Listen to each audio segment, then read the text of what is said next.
नमस्कार दोस्तों, मैं आपका दोस्त एडवोकेट शिवम राणा। पहले तो मैं आप सबको इस वीडियो के माध्यम से गणतंत्र दिवस की हार्दिक शुभकामनाएं देना चाहूँगा। जैसा कि आप सबको पता है कि आज से 75 साल पहले यानी कि 26 जनवरी 1950 को हमारा कॉन्स्टिट्यूशन लागू हुआ था।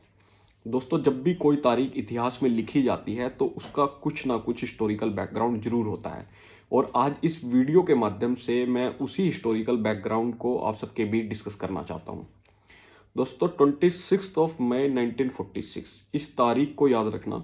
यह तारीख भारत की आज़ादी और भारत के संविधान दोनों के लिए एक अहम तारीख है। दोस्तों, इस दिन हुआ क्या था कि ब्रिटिशर्स और इंडियंस के बीच में एक कॉन्ट्रैक्ट हुआ था जिसको हम कैबिनेट मिशन बुलाते हैं, और इस कैबिनेट मिशन के तहत ब्रिटिशर्स को अपनी पावर को इंडियंस को ट्रांसफ़र करना था। फिर उसी कैबिनेट मिशन के बेस पर 2 सितंबर 1946 को हमारी पहली सरकार बनी। हालांकि यह सरकार एक इंटरिम गवर्नमेंट थी और जो इसके हेड थे वो थे पंडित जवाहरलाल नेहरू। दोस्तों, आगे चलकर उसी साल 1946 6 दिसंबर को पहली कॉन्स्टिट्यूएंट असेंबली बनी, और 9 दिसंबर 1946 को इस कॉन्स्टिट्यूएंट असेंबली की पहली मीटिंग हुई। इस पहली मीटिंग से 5 दिन बाद 13 दिसंबर 1946 को पंडित जवाहरलाल नेहरू ने इस कॉन्स्टिट्यूएंट असेंबली में एक ऑब्जेक्टिव रेजोल्यूशन प्रपोज किया। इस दिन तक हमारा देश आज़ाद हुआ नहीं था, परंतु हम एक कॉन्ट्रैक्ट में आ चुके थे जिस कॉन्ट्रैक्ट के तहत ब्रिटिशर्स को हमें अपनी पावर को ट्रांसफ़र करना था। जो यह ऑब्जेक्टिव रेजोल्यूशन था, हालांकि ये 8 पॉइंट्स पर बना था, और जो इसका मकसद था वह यह था कि ये एक लाइन ऑफ एक्शन बताना चाहता था कि फ्यूचर में जब हमारा संविधान बनकर तैयार होगा तो उसकी नींव किस पॉइंट पर रखी जाएगी। दोस्तों, इसका जो पॉइंट नंबर 4 है वह बहुत अहम है। इस पॉइंट के माध्यम से पंडित जवाहरलाल नेहरू पूरे विश्व, पूरे भारतवर्ष और ब्रिटिशर्स को एक मैसेज देना चाहते थे कि जो इंडिया है वह कैपेबल है अपनी गवर्नमेंट को रन करने के लिए और अपना कॉन्स्टिट्यूशन तैयार करने के लिए।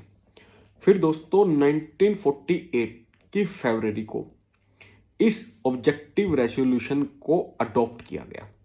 दोस्तों, इतना समय इसलिए लगा क्योंकि दोस्तों 1946 को हमारा देश आज़ाद नहीं था और आज़ादी लगभग इसके 1 साल बाद मिली।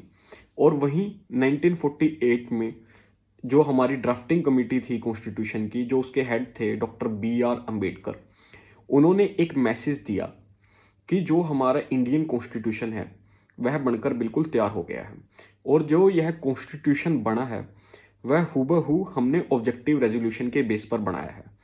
और इस कॉन्स्टिट्यूशन का जो प्रीएम्बल है उसके अंदर जो वर्ड्स और लैंग्वेज इस्तेमाल की गई हैं वह बिल्कुल सेम है उस वर्ड्स और लैंग्वेज से जो कि ऑब्जेक्टिव रेजोल्यूशन के अंदर लिखी हुई हैं। दोस्तों, उसके बाद आप सबको पता है कि इस प्रीएम्बल जो कि 1948 में बन के तैयार था, इसको 26 नवंबर 1949 को अडॉप्ट किया गया। इस दिन हमारा इंडियन कॉन्स्टिट्यूशन बनकर तैयार हुआ, और फिर 26 जनवरी 1950 को यह कॉन्स्टिट्यूशन पूरे भारतवर्ष में लागू किया गया। मैं आशा करता हूं मेरे द्वारा दी गई यह सूचना आप सबको पसंद आई होगी। अगर दोस्तों आप सबको लगता है कि मैं इस वीडियो के माध्यम से कुछ बताना भूल गया हूं, तो आप ज़रूर इस वीडियो पे कमेंट करें, और अगर आपको ये अच्छी लगी तो वीडियो को ज़रूर लाइक करें और शेयर करें। जय हिंद, जय भारत, वंदे मातरम।